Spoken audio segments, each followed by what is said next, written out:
ಸ್ನೇಹಿತರೆ ನಮಸ್ಕಾರ ಎಲ್ಲರಿಗೂ welcome back to my YouTube channel. ಇವತ್ತಿನ ಈ ಒಂದು ವಿಡಿಯೋದಲ್ಲಿ ಪಿ ಎಮ್ ಕಿಸಾನ್ ಸಮ್ಮಾನ್ ನಿಧಿ ಯೋಜನೆಯ ಸ್ಟೇಟಸ್ನ ಈಸಿಯಾಗಿ ಚೆಕ್ ಮಾಡ್ಕೊಳ್ಳೋದು ಹೇಗೆ ಅಂತ ತಿಳಿಸ್ಕೊಡ್ತಾ ಇದ್ದೀನಿ.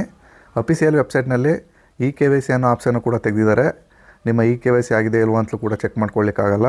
ಹಾಗೆಯೇ ನೋ ಯುವರ್ ಸ್ಟೇಟಸ್ ಅನ್ನೋ ಆಪ್ಷನ್ಗೆ ಹೋಗಿ ನಿಮ್ಮ ಸ್ಟೇಟಸ್ನ ಚೆಕ್ ಮಾಡ್ಕೋಬೇಕು ಅಂದರೆ ಇಲ್ಲಿ ರಿಜಿಸ್ಟ್ರೇಷನ್ ನಂಬರ್ನ ಕೇಳುತ್ತೆ. ಈ ರಿಜಿಸ್ಟ್ರೇಷನ್ ನಂಬರ್ನ ಪಡ್ಕೋಬೇಕು ಅಂದರೆ ನೀವು ಆಧಾರ್ ಕಾರ್ಡ್ನ ಹಾಕಿ OTPನ ತೊಗೊಂಡು ಮಾಡ್ಕೋಬೇಕಾಗತ್ತೆ. ಒಂದೊಂದು ಟೈಮಲ್ಲಿ OTPನೂ ಕೂಡ ಎರರ್ ಆಗುತ್ತೆ. ಬಟ್ ಈಗ ಒಂದು ಆ್ಯಪ್ ಇದೆ ಸ್ನೇಹಿತರೆ. ಆ್ಯಪ್ ಮೊದಲು ಎಲ್ಲ ಯೂಸ್ ಆಗ್ತಾ ಇರಲಿಲ್ಲ, ಬಟ್ ಇವಾಗ ಅಪ್ಡೇಟ್ನ ಮಾಡಿದ್ದಾರೆ. ಈ ಒಂದು ಆ್ಯಪ್ನಲ್ಲಿ ಪಿ ಎಮ್ ಕಿಸಾನಲ್ಲಿ ನಿಮ್ಮ ಎಷ್ಟು ಕಂತುಗಳು ಹಣ ಬಂದಿದೆ, ನಿಮ್ಮ ಸ್ಟೇಟಸ್ ಏನಾಗಿದೆ, KYC ಆಗಿದೆಯಾ ಇಲ್ವಾ, ಯಾವ ಕಾರಣಕ್ಕೋಸ್ಕರ ಹಣ ಸ್ಟಾಪ್ ಆಗಿದೆ ಅನ್ನೋದ್ರ ಬಗ್ಗೆ ಸಂಪೂರ್ಣವಾಗಿ ಈ ಒಂದು ಆ್ಯಪ್ನಲ್ಲಿ ನೀವು ಪರಿಶೀಲನೆ ಮಾಡ್ಕೋಬಹುದು. ಸಂಪೂರ್ಣವಾದ ಮಾಹಿತಿನ ಈ ಮುಂದಿನ ಭಾಗದಲ್ಲಿ ನಾನು ತಿಳಿಸ್ಕೊಡ್ತೀನಿ. ಅದರಿಂದ ವೀಡಿಯೋನ ಸ್ಕಿಪ್ ಮಾಡ್ದಂಗೆ ನೋಡಿ. ನಿಮ್ಮ ಫೋನಲ್ಲೇ ಕೂಡ ನೀವು ಕೂಡ ಚೆಕ್ ಮಾಡ್ಕೋಬಹುದು. ಮೊದಲಿಗೆ ನೀವು ನಿಮ್ಮ ಫೋನ್ನ ಓಪನ್ ಮಾಡ್ಕೋಬೇಕಾಗುತ್ತೆ. ಅಲ್ಲಿ ನೀವು ಗೂಗಲ್ ಪ್ಲೇ ಸ್ಟೋರ್ ಅಂತ ಒಂದು ಆ್ಯಪ್ ಇರುತ್ತೆ. ಆ್ಯಪ್ನ ಓಪನ್ ಮಾಡ್ಕೊಳ್ಳಿ. ಸರ್ಚ್ ಬಾರ್ಗೆ ಹೋಗಿ ನೀವು ಅಲ್ಲಿ ಟೈಪ್ ಮಾಡಬೇಕಾಗತ್ತೆ. ಪಿ ಎಮ್ ಕಿಸಾನ್ ಅಂತ ಟೈಪ್ ಮಾಡಿ. ಅಲ್ಲಿ ಪಿ ಎಮ್ ಕಿಸಾನ್ GOL ಅಂತ ಇರುತ್ತೆ ಒಂದು. ಈ ರೀತಿ ಇರ್ತಕ್ಕಂಥ ಆ್ಯಪ್ನ ನೀವು ಇನ್ಸ್ಟಾಲ್ ಮಾಡ್ಕೋಬೇಕಾಗತ್ತೆ. ಇನ್ಸ್ಟಾಲ್ ಮಾಡಿಕೊಂಡು ಓಪನ್ ಮಾಡಿಕೊಂಡ್ರೆ ಈ ಒಂದು ಆ್ಯಪ್ನಲ್ಲೇ ಕೂಡ ಎಲ್ಲ ಫೀಚರ್ಸ್ಗಳು ಕೂಡ ಇದೆ. ನಾನೀಗ ಇದನ್ನ ಲೈವಾಗಿ ಕೂಡ ನಿಮಗೆ ತೋರಿಸ್ತೀನಿ. ಓಪನ್ ಮಾಡ್ಕೊಂಡಾಗ ಪರ್ಮಿಷನ್ ಕೇಳುತ್ತೆ ನಿಮ್ಮದು ಲೊಕೇಶನ್ದು. ಓಕೆ ಅಂತ ಮಾಡಿ ನಂತರ ನೆಕ್ಸ್ಟ್ ಪೇಜ್ ಈ ರೀತಿ ಓಪನ್ ಆಗ್ತದೆ. ಇಲ್ಲಿ ನ್ಯೂ ಫಾರ್ಮರ್ ರಿಜಿಸ್ಟ್ರೇಷನ್ನು ಕೂಡ ಮಾಡ್ಬೋದು. ಹಾಗೆಯೇ ಕೆಳಗಡೆ ಬಂದು ಲಾಗಿನ್ ಅಂತ ಇದೆ ನೋಡಿ, ಆ ಒಂದು ಬಟನ್ನ ಕ್ಲಿಕ್ ಮಾಡಿ. ನಂತರ ನೆಕ್ಸ್ಟು ಲಾಗಿನ್ ಟೈಪ್ ಅಂತ ಕೇಳುತ್ತೆ. ಅಲ್ಲಿ ಸೆಲೆಕ್ಟ್ ಅಂತ ಕ್ಲಿಕ್ ಮಾಡ್ತು ಅಂದರೆ ಇಲ್ಲಿ ತುಂಬ ಆಪ್ಷನ್ಗಳಿದೆ. ನೀವು ಇಲ್ಲಿ ಬೆನಿಫಿಷರಿ ಅಂತ ನೀವು ಕ್ಲಿಕ್ ಮಾಡ್ಕೋಬೇಕಾಗತ್ತೆ. ಮಧ್ಯದಲ್ಲಿದೆ ನೋಡಿ, ಆ ಒಂದು ಆಪ್ಷನ್ನ ಕ್ಲಿಕ್ ಮಾಡ್ಕೊಳ್ಳಿ. ನಂತರ ನೆಕ್ಸ್ಟ್ ಪೇಜಲ್ಲಿ ನಿಮ್ಮ ಆಧಾರ್ ನಂಬರ್ನ ಕೇಳುತ್ತೆ. ಆ ಒಂದು ಆಧಾರ್ ನಂಬರ್ನ ಆ ಕೆಳಗಡೆ ಕಾಣ್ತಿರೋ ಬಾಕ್ಸ್ಗೆ ಸಂಪೂರ್ಣವಾಗಿ ನೀವು ಹಾಕಬೇಕಾಗತ್ತೆ. ವೆಯ್ಟ್ ಮಾಡಿ, ನಾನು ನನ್ನ ಆಧಾರ್ ಕಾರ್ಡ್ ನಂಬರ್ನ ಹಾಕಿ ಫಿಲ್ ಮಾಡ್ತಾಯಿದ್ದೀನಿ. ತದನಂತರ ಕೆಳಗಡೆ ಬಂದು ಗೆಟ್ OTP ಅಂತ ಕ್ಲಿಕ್ ಮಾಡಬೇಕು. ಈಗ ಆಧಾರ್ ರಿಜಿಸ್ಟರ್ಡ್ ಮೊಬೈಲ್ಗೆ ಒಂದು OTP ಹೋಗುತ್ತೆ.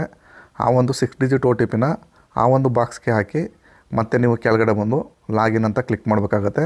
ವೆಯ್ಟ್ ಮಾಡಿ, ನಾನು OTPನ ಹಾಕಿ ಅಲ್ಲಿ ಲಾಗಿನ್ ಅಂತ ಕ್ಲಿಕ್ ಮಾಡ್ತಾಯಿದ್ದೀನಿ. ಕ್ಲಿಕ್ ಮಾಡಿದ ನಂತರ ನೆಕ್ಸ್ಟು ಈ ರೀತಿಯಾದಂತಹ ಒಂದು ಡ್ಯಾಶ್ಬೋರ್ಡ್ ಓಪನ್ ಆಗ್ತದೆ.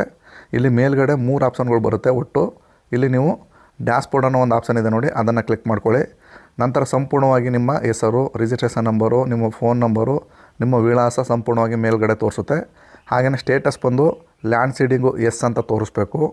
ಅದೇ ರೀತಿ Aadhaar seeding with bank account, ನಿಮ್ಮ ಬ್ಯಾಂಕ್ ಖಾತೆಗೆ ಆಧಾರ್ ಸೀಡಿಂಗ್ ಆಗಿದೆಯಾ ಅಂತ ಕೇಳುತ್ತೆ, ಅದು ಕೂಡ ಎಸ್ ಅಂತ ತೋರಿಸ್ಬೇಕು. ಹಾಗೆಯೇ ಕೆಳಗಡೆ ಬಂದು KYC ಸ್ಟೇಟಸ್ ಇದೆ ನೋಡಿ, ಅದು ಕೂಡ ಎಸ್ ಅಂತ ಇದೆ.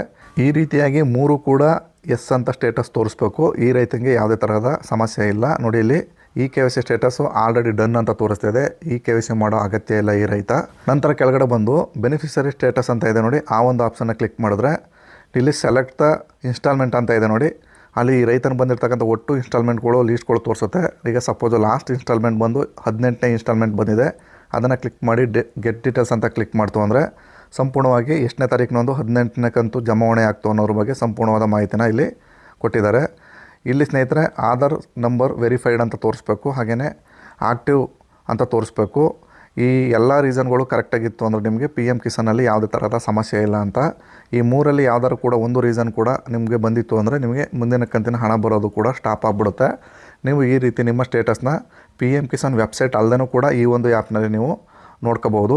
ಸ್ನೇಹಿತರೆ, ಇದಾಗಿತ್ತು ಇವತ್ತಿನ ಈ ಒಂದು ವಿಡಿಯೋದ ಮಾಹಿತಿ. ಈ ಮಾಹಿತಿ ಇಷ್ಟ ಆಗಿದ್ದರೆ ದಯವಿಟ್ಟು ನಮ್ಮ ಚಾನಲ್ನ ಸಬ್ಸ್ಕ್ರೈಬ್ ಮಾಡ್ಕೊಳ್ಳಿ. ಇಷ್ಟು ಹೇಳಿ ಈ ವಿಡಿಯೋನ ಇಲ್ಲಿಗೆ ಮುಗಿಸ್ತಾ ಇದ್ದೀನಿ. ಎಲ್ರಿಗೂ ನಮಸ್ಕಾರ.